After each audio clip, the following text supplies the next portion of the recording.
100%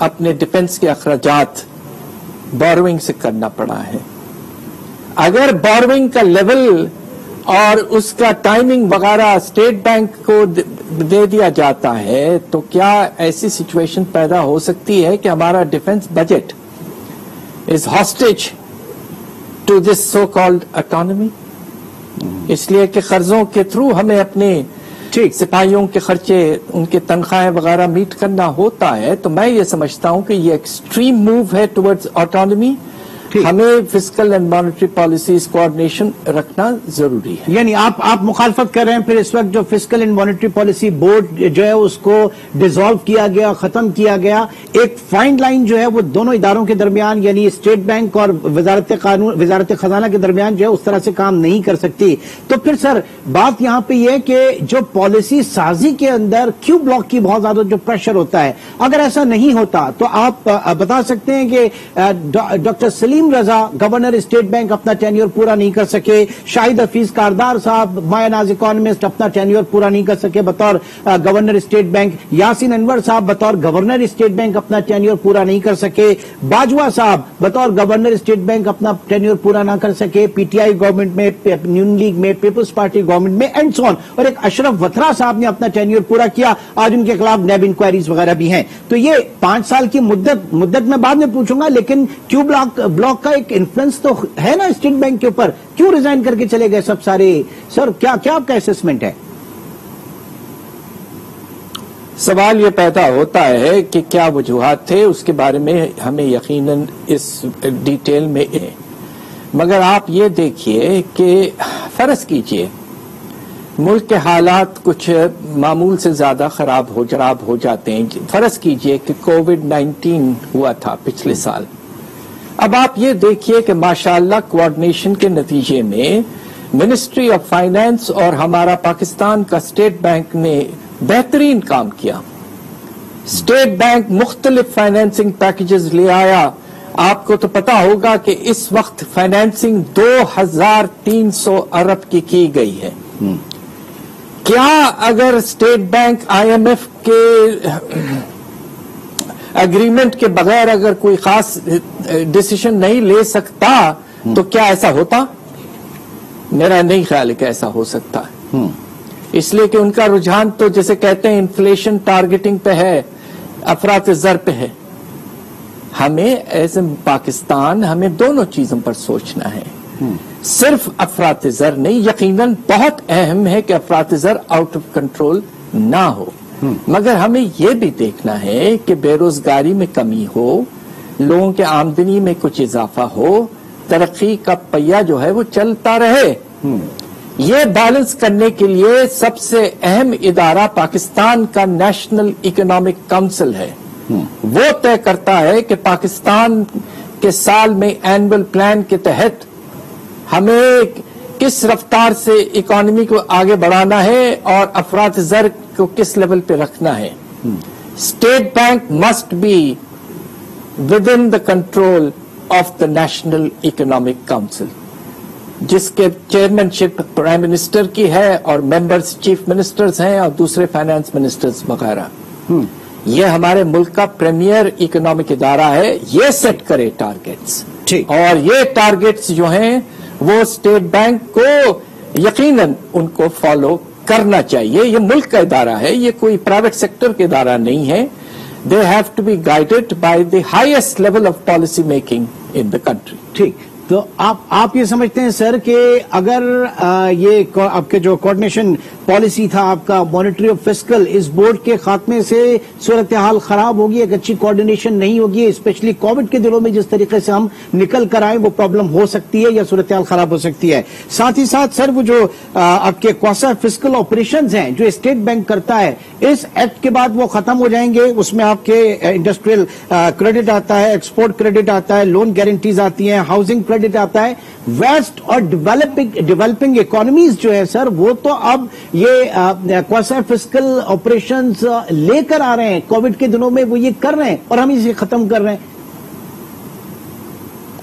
دیکھ، سوال یہ پیدا ہوتا ہے کہ ہم نے بہت عرصے سے ایکسپورٹ ری فائنینسنگ کی تھی، اور اس لیے کہ ہمارا سب سے پرائیویٹ ایکسپورٹس ہے.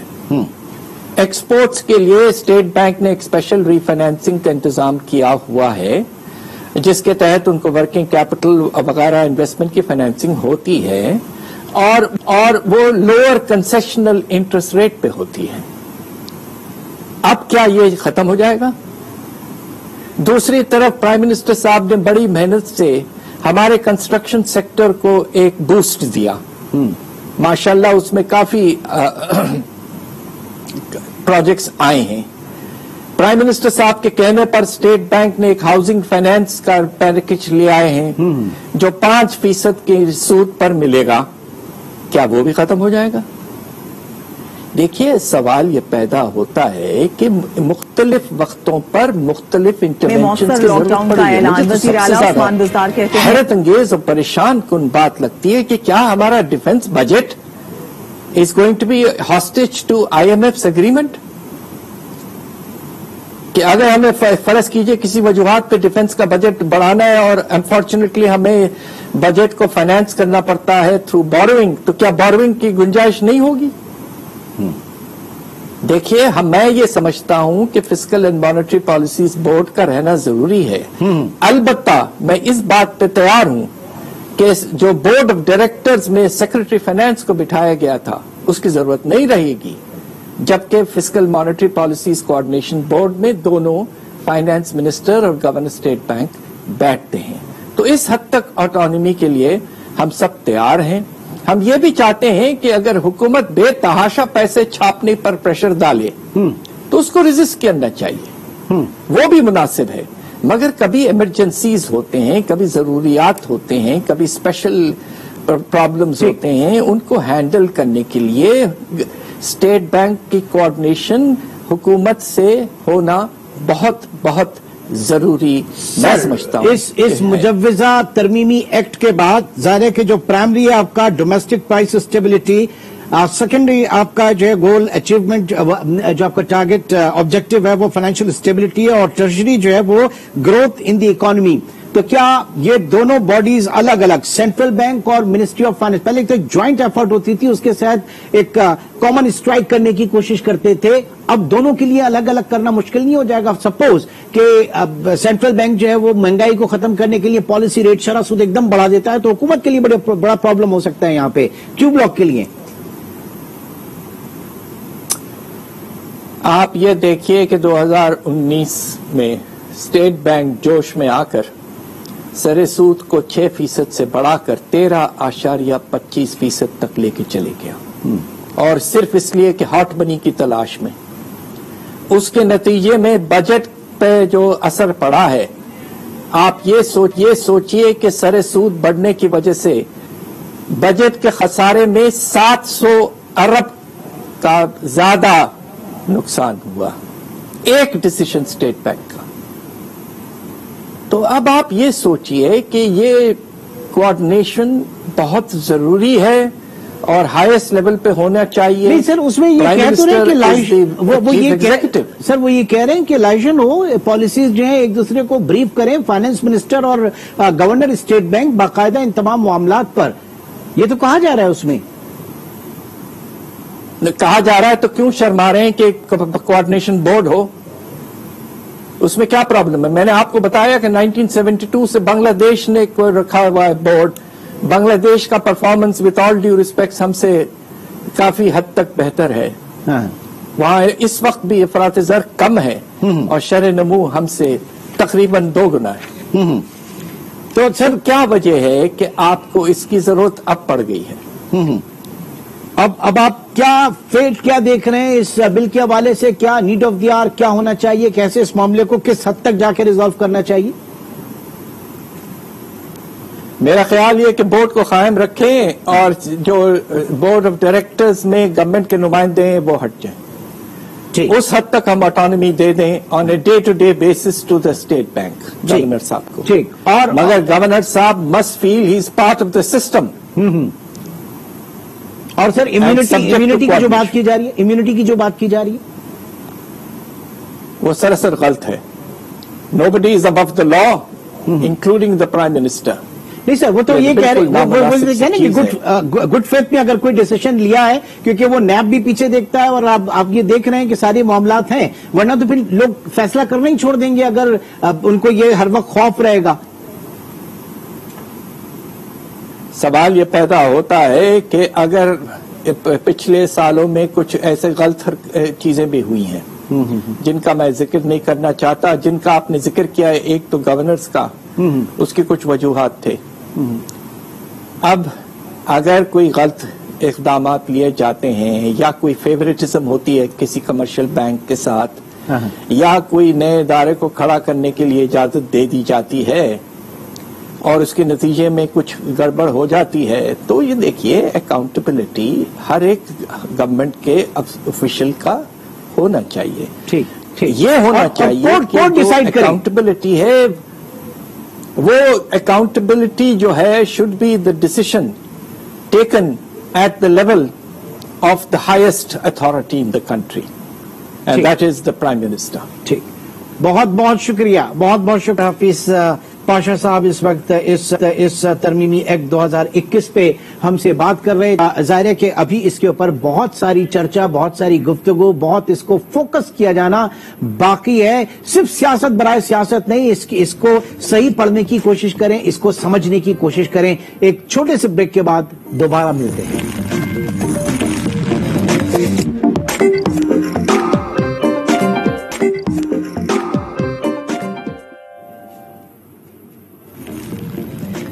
Welcome back. پروگرام کے اس حصے میں کراچی اسٹوڈیو میں ہمارے ساتھ موجود ہیں سابق ڈپٹی گورنر اسٹیٹ بینک جناب ریاض الدین صاحب، اور ہمیں زوم لنک پہ جوائن کیا ہے ماہر معاشیات ڈاکٹر اعجاز نبی نے. ڈاکٹر اعجاز نبی، آپ کا بھی بہت شکریہ، اور ریاض الدین صاحب آپ کا بھی بہت شکریہ. جو ایک ہیو اینڈ کرائے ہے، یہ کہا جا رہا ہے کہ جناب IMF جو ہے وہ پاکستان کے مالیاتی نظام پہ قابض ہونے جا رہا ہے اور گورنر اسٹیٹ بینک جو ہے وہ وائس رائے بن جائیں گے. مسکنسپشن جو ہے وہ بہت زیادہ پھیلایا جا رہا ہے. دو پارٹ، ابھی ڈاکٹر صاحب سے بھی بات ہو رہی تھی، پاشا صاحب سے. جو پہلی چیز ہے وہ انٹرنیشنل بیسٹ پریکٹس کے تحت اسٹیٹ بینک کو اٹپار لے کر آنے کی جو کوشش، جو اصلاحاتی پروگرام کافی عرصے سے زیر التوا تھے. سیکنڈ پارٹ وہ کہ جس میں مقامی جو ڈومیسٹکلی ہمارے یہاں اسٹیٹ بینک آفیسرز کو پریشانی کا، مشکلات کا سامنا ہوا، اس کو بھی ایڈریس کرنے کی کوشش کی گئی. اتنا کنفیوژن کیوں ہے سر اس میں؟ دیکھیں، اس کا تو علم مجھے ٹھیک سے نہیں ہے کہ کنفیوژن کیوں ہے، لیکن مجھے اس پہ بہت حیرانی بھی ہے اور افسوس بھی ہے، کیونکہ جو بھی ترامیم کی گئی ہیں یہ اگر پارلیمنٹ ان کو پاس کر دے تو میرا خیال ہے کہ اس سے نہ صرف اسٹیٹ بینک کو فائدہ ہوگا بلکہ پاکستان کی پوری معیشت کو مستحکم کرنے میں مدد ملے گی. اس میں سب سے اہم چیز جو ہے کہ جو اسٹیٹ بینک کے اغراض و مقاصد ہیں ان کو واضح طور پہ متعین کیا گیا ہے، اور ان اغراض و مقاصد کو حاصل کرنے کے لیے جو فنکشنز اسٹیٹ بینک کو ضرورت ہیں ان کو بھی ٹھیک سے متعین کیا گیا ہے. اس کے علاوہ اسٹیٹ بینک بورڈ کو اور مانیٹری پالیسی کمیٹی کو یہ اختیارات ہوں گے کہ تمام انسٹرومنٹس جو ہے وہ ضرورت کے مطابق اس میں رد و بدل کر سکیں. جہاں تک یہ بات ہے کہ monetary and fiscal policies coordination board کو ختم کرنے کی تجویز ہے، تو میرا نہیں خیال کہ اس سے کوئی نقصان ہوگا. اگر بنگلہ دیش میں اس بورڈ کی موجودگی اگر ہے تو ضروری نہیں ہے کہ ان کی اکانومی نے صرف اس بورڈ کے موجود ہونے کی وجہ سے ہم سے بہتر پرفارم کیا، اس کی اور بھی بہت ساری وجوہات ہو سکتی ہیں. اس پوائنٹ پہ ڈاکٹر کا ویو لیتا ہوں. سر، جو بات کی جا رہی ہے اس وقت، ایک کرٹیسائز کیا جا رہا ہے کہ monetary and fiscal coordination policy board کو توڑنے کا، اس کو ختم کرنے کا، کہ یہ انٹرنیشنل بیسٹ پریکٹس ضرور ہوگی لیکن یہ ڈیولپڈ اکانومیز میں ہوگی. پاکستان کے معروضی حالات جو ہے وہ اس کا احتمال نہیں کر سکتے، اس کو افورڈ نہیں کر سکتے. کیا کہیں گے سر آپ اس کے اوپر ڈاکٹر صاحب؟ دیکھیں، یہ ایک تفصیل ہے. میرے خیال میں اس پہ جانے کی بجائے آپ ایک بڑی پکچر پہ فوکس کریں. وہ یہ ہے کہ دیکھیے، ہمارا ملک پچھلے 10 سال سے، بلکہ اس سے بھی زیادہ 12-15 سال سے، ہر 3 سال کے بعد IMF کے پاس جاتا ہوا، رینگتا ہوا. آپ کی ساری گروتھ ڈسرپٹ ہو جاتی ہے، آپ کا ایکسچینج ریٹ کو میسو ایڈجسٹمنٹ کرنی پڑتی ہے, انفلیشن ایپیسوڈز ہوتے ہیں. میکرو اکنامک مینجمنٹ جو ہے پچھلے 12, 13, 14 سال سے بہت ہی بری رہی ہے, اور اس میں سمجھتا ہوں کہ ایک ہی ہمارے پاس ٹیکنیکلی کوالیفائڈ انسٹیٹیوشن ہے جس کی رپورٹس پڑھ کے لگتا ہے کہ کسی نے کوئی کام کیا ہوا ہے, اس کو سمجھ آ رہی ہے کہ اگر آپ نے آپ کے ٹریڈ اکاؤنٹ اور کرنٹ اکاؤنٹ پہ فرق پڑ رہا ہے تو اس کے لیے کیا کرنا چاہیے, اور اگر آپ کے فسکل اکاؤنٹس میں فرق پڑ رہا ہے تو اس کے لیے کیا کرنا چاہیے. وہ ایک واحد انسٹیٹیوشن ہے جو کہ سمجھ کے ساتھ اور عقل مندی کے ساتھ ان تمام وجوہات اور کی تفصیل میں جاتا ہے, اور وہ ہے اسٹیٹ بینک آف پاکستان. میں سمجھتا ہوں کہ اگر آپ اسٹیٹ بینک کو آٹونومی دے دیں, کوئی بھی یہ میں بھی اخبار میں آرٹیکلز پڑھتا رہا ہوں, اور بڑے اچھے سمجھدار لوگ ہیں جنہوں نے اس قسم کی لینگویج استعمال کی ہے کہ آئی ایم ایف کا آ جائے. آئی ایم ایف کے پاس تو آپ ویسے ہی پہنچے ہوئے ہیں, آپ کے پاس فرسٹ لائن آف ڈیفense ہے ہی نہیں. آپ کے پاس وہ انسٹیٹیوشنز نہیں ہیں اسلام آباد میں جو کہ فسکل رسپانسبلٹی کی طرف آپ کو لے کے جائیں. آپ کو ایک فرسٹ لائن آف ڈیفense اپنے ملک میں چاہیے, اور میں سمجھتا ہوں کہ ان ترامیم سے, اسٹیٹ بینک کے ایکٹ کی ترامیم سے آپ کی اپنی ایک فرسٹ لائن آف ڈیفense بن جائے گی. یہ نہیں ہے کہ آپ یعنی آپ ٹرولی سمجھتے ہیں کہ اس کے انفلوئنس سے, کیو بلاک کے انفلوئنس سے اسٹیٹ بینک نکلے گا, پھر ضرورت نہیں پڑے گی کہ جناب وہ سلیم رضا صاحب بھی, شاہد حفیظ کاردار صاحب بھی, یاسین انور صاحب بھی, باجوہ صاحب بھی, پچھلے 5 میں سے 4 گورنر اسٹیٹ بینک جو ہیں وہ اپنی 3 سالہ مدت پوری نہیں کر سکے, اور ظاہر ہے کہ پریشر یہی ہوگا کہ کام نہیں کرنے دیا جا رہا, یا پھر وزارت خزانہ جو ہے اس کا پریشر ہے, تو وہ خود مختاری جو اسٹیٹ بینک کے پاس آئے گی پھر اس ترمیمی ایکٹ کے ذریعے. آپ سمجھ رہے ہیں؟ بالکل آئے گی, بالکل آئے گی. اور اس میں میں نے ایکٹ کو بڑے غور سے دیکھا ہے, اس میں خود مختاری کے ساتھ ساتھ بہت سی اکاؤنٹیبلٹی بھی ہے جو کہ پہلے نہیں تھی. جس قسم کے اکاؤنٹس کی وہ بات, آڈیٹنگ کی وہ بات کر رہے ہیں, جس قسم کی پارلیمنٹری اوورسائٹ کی بات ہو رہی ہے, اس قسم کی اوورسائٹ, وہ تو اگر ٹرانسپیرنسی بڑھ جاتی ہے اسٹیٹ بینک کی, اور اس کی تمام جو اکاؤنٹیبلٹی ہے وہ پاکستانی انسٹیٹیوشنز کے لیے ہے. میں نے تو اس ایکٹ میں کہیں بھی ذکر نہیں پڑا کہ ہم یہ صرف کر رہے ہیں کسی باہر کی انسٹیٹیوشن کے لیے, آئی ایم ایف کے لیے وغیرہ وغیرہ. تو اس لیے مجھے یہ جو واویلا مچا ہوا ہے اس کی مجھے خاص سمجھ نہیں آئی. دیکھیے یعنی وہ ہم نے انفارچونیٹلی سارا آئی ایم ایف کے کھاتے میں ڈال دیا نا, تمام تر ایکشن جو ہے وہ آئی ایم ایف کے کھاتے میں ڈال دیے.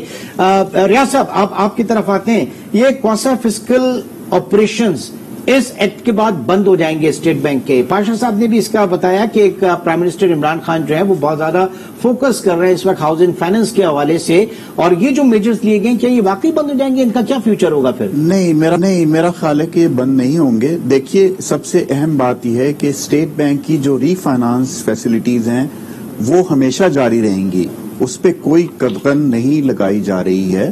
اور جیسے ابھی ایکسپورٹ ری فائنانس کے اوپر بات ہوئی تھی, تو یہ ویسے ہی جاری اور ساری رہے گی. جو ابہام اس میں کریٹ ہوا ہے کہ انڈسٹریل کریڈٹ فنڈ ختم کر دیا گیا اور اس طرح کے جو فنڈز تھے, تو ان فنڈ سے تو کبھی ایکسپورٹ ری فائنانس اسکیم جاری ہی نہیں ہوئی تھی. تو ری فائنانس ایک ایسا انسٹرومنٹ ہے جو کہ ابھی آپ نے بھی تذکرہ کیا تھا کہ کوانٹیٹیو ایزنگ ایک ٹول ہے, اور یہ تو ہمیشہ رہتا ہے, ہر سینٹرل بینک کے پاس رہتا ہے. تو لہذا یہ سمجھنا کہ یہ ری فائنانس فیسلٹیز ختم ہو جائیں گی, میرا خیال ہے کہ یہ بالکل درست نہیں ہے. ٹھیک. What about the open market operations? Open market operations بھی ہر سینٹرل بینک کی ذمہ داری ہوتی ہے کہ اگر مارکیٹ میں لیکوڈیٹی کم ہے تو اس میں انجیکٹ کرے, اور اگر زیادہ ہے تو اس میں سے وڈرا کرے. اسی طریقے سے چلتا رہے, یہ بالکل اسی طریقے سے چلے گا. مجھے بھی اس کی سمجھ نہیں آئی کہ آخر اتنا شور کیوں مچا ہوا ہے. اچھا, سارے فنکشنز اسی طرح جاری اور ساری رہیں گے. ٹھیک. تو اس میں ظاہر جو ہے وہ کلیئر کرنے کی ضرورت ہے, اور پھر وہ آفیشلز جو ہے وہی اس کے اوپر زیادہ جو ہے وہ بتا سکتے ہیں. اجاز نبی صاحب, سر آپ اس وقت جو ہم دیکھ رہے ہیں کہ جو ہم کوسا فسکل آپریشنز کی بات کر رہے ہیں, مانیٹری آپریشنز کی بات کر رہے ہیں, ویسٹ اکانومیز میں آپ سینٹرل بینک فیٹ کی بات کر لیں, آپ ای یو کے ان کے کمرشل بینک کی بات کر لیں, یا ان کے جو ریگولیٹر کی بات کر لیں, وہ اس وقت آ رہے ہیں ان آپریشنز کی طرف, فسکل میجرز کی طرف. ہم یہاں پہ اس کو ختم کر رہے ہیں. یہ ٹائمنگز اس کی تھوڑی سی ایشو نہیں کرتی, پرابلم نہیں کرتی؟ کووڈ نے پوری دنیا کو بدلا ہے. نہیں, جیسے ابھی کہا ریاض الدین صاحب نے, یہ آپریشن ساتھ ساتھ چلتے رہیں گے. اسٹیٹ بینک نے جو کووڈ کے دوران جو انہوں نے فائنینسنگ اسکیم شروع کی تھی, ان کا بہت اچھا استعمال ہوا ہے اور وہ چلتا رہے گا. میں نہیں سمجھتا کہ یہ اسکیمز ختم ہو جائیں گی, لیکن ایک اسپیشلائز بینکنگ انسٹیٹیوشنز چاہیے اگر آپ نے ڈیولپمنٹ فائنینسنگ کرنی ہے, جو کہ ایک زمانے میں ہوتے تھے لیکن پھر وہ ختم کر دیے گئے. اگر آپ نے انڈسٹری کو ٹارگٹ کرنا ہے فائنینسنگ کے لیے تو آپ کو ایسے فائنینشیل انسٹیٹیوشنز بنانے پڑیں گے, اور بہت ہی اچھا ہو اگر وہ پرائیویٹ سیکٹر میں بن سکیں جو کہ انڈسٹری پہ فوکس کریں گے, کیونکہ آپ کو پھر ڈومین نالج ہوگا. اسی طرح ایگریکلچر کی فائنینسنگ کے لیے آپ کو ڈومین نالج چاہیے. اسٹیٹ بینک کا کام ہونا چاہیے as a regulator and making sure کہ لیکوڈیٹی رہے سسٹم میں, تاکہ اگر جو آپ کی ڈیولپمنٹ کی نیڈز ہیں وہ پوری ہوتی رہیں اور اس میں کوئی کمی نہیں آ رہی.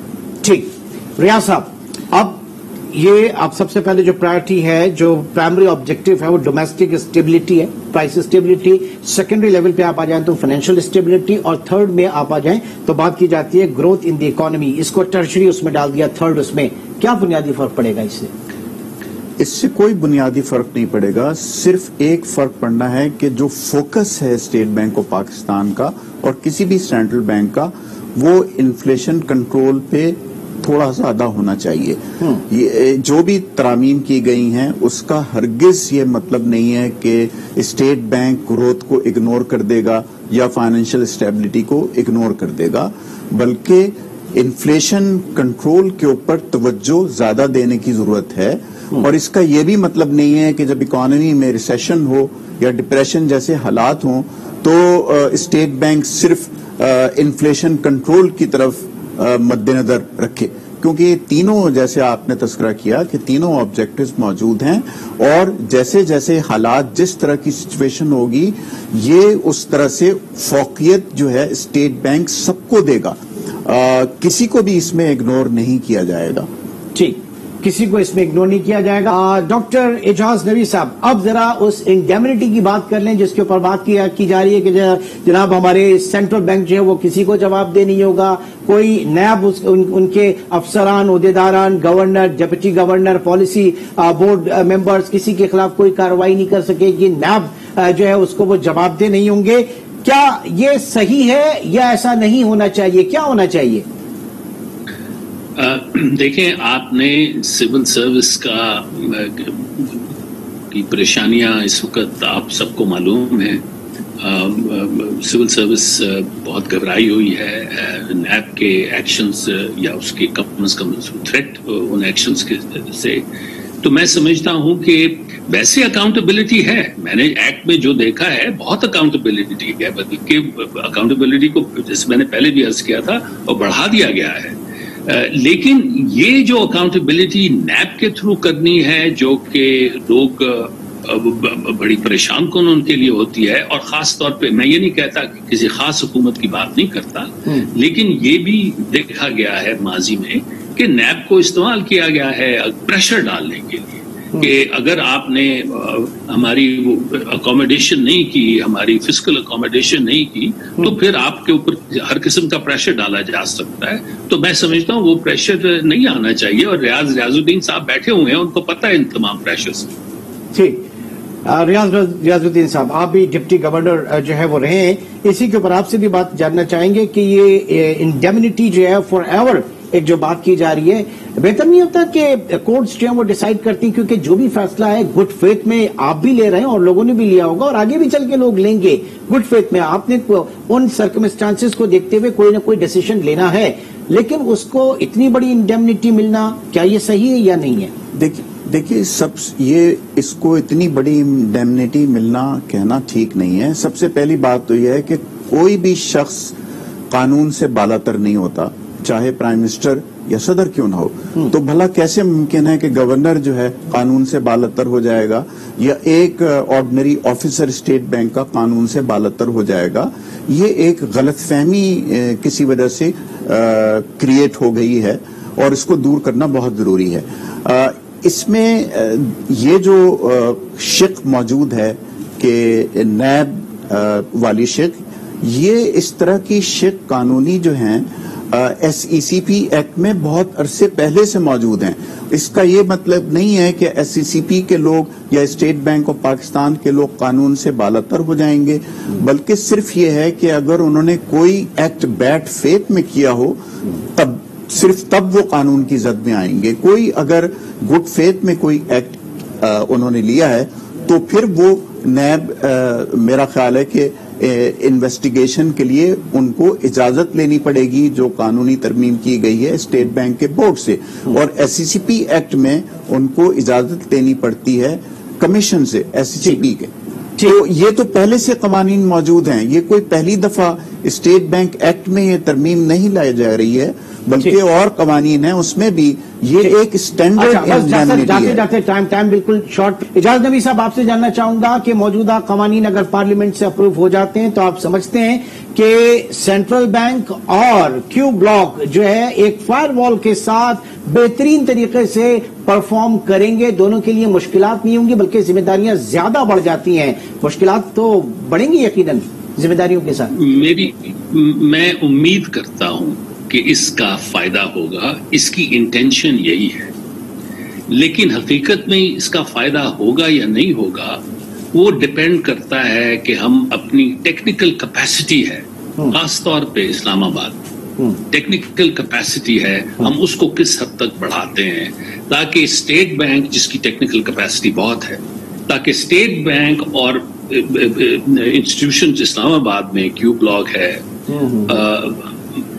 جب یہ مل کے بیٹھ کے بات کرتے ہیں تو ایک دوسرے کی بات کی سمجھ آنی چاہیے، یہ بہت ضروری ہے. ٹھیک، بہت بہت شکریہ. اس وقت کراچی اسٹوڈیو میں ریاض الدین ڈپٹی گورنر، سابق ڈپٹی گورنر اسٹیٹ بینک ہمارے ساتھ موجود تھے، اور ماہر ماحول اعجاز نبی بھی پروگرام کے اس سیگمنٹ میں ہمارے ساتھ موجود تھے، اور بات کی جا رہی تھی اسٹیٹ بینک کے ترمیمی ایکٹ 2021 کے حوالے سے جس پہ بہت زیادہ ابھی سیاست ہو رہی ہے. نیڈ آف دی آر یہ ہے کہ اصلاحاتی ایجنڈا جو ہے وہ اپنی طرف چلے، اس کو آپ انٹرنیشنل بیسٹ پریکٹس کے ساتھ لے کے چلیں، لیکن جہاں پہ لا آف لینڈ اگر کہیں پہ چیلنج ہونے لگا ہے تو اس کو بھی دیکھا جانا ضروری ہے. انشاءاللہ آپ سے پھر ملاقات ہوگی. اپنا بہت خیال رکھیے گا. اللہ حافظ.